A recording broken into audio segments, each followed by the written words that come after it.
কেবিনেটৰ নিযুক্তিৰ ওপৰত আমি কেইটামান আজি সিদ্ধান্ত লৈছোঁ।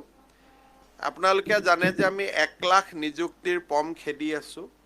আজি আমি এটা forest battalion, 3rd Assam forest battalion এটা আজি আমি অনুমোদন জনাইছোঁ।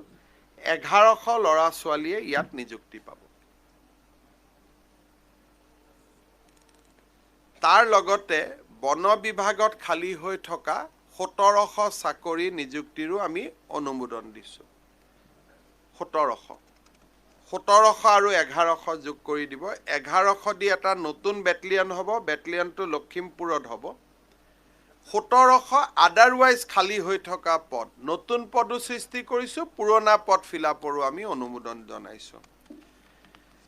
ঠিক সেইধৰণে শিক্ষা বিভাগত ৰেগুলাৰ আৰু কণ্ট্ৰেকচুৱেল দুইটা মিলি আজি আমি বহুখিনি পোষ্টৰ অনুমোদন দিছোঁ, প্ৰায় 6-7 হাজাৰ হ'ব। সেইখিনি আৰু খালী হৈ থকা পোষ্ট গোটেইখিনি 30 ডিচেম্বৰৰ আগতে শিক্ষা বিভাগে বিজ্ঞাপন দিব।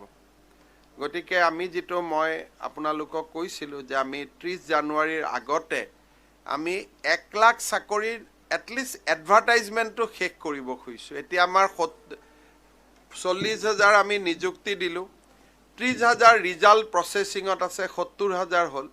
আজিৰ কেবিনেটত লোৱা এইখিনি সিদ্ধান্তৰ জৰিয়তে বাকী 30,000ও আমি এডভাৰটাইজ উলিয়াই দিব পাৰিম। নিযুক্তিৰ প্ৰক্ৰিয়াটো অলপ সময় লাগিব, কিন্তু এডভাৰটাইজখিনি হৈ যাব।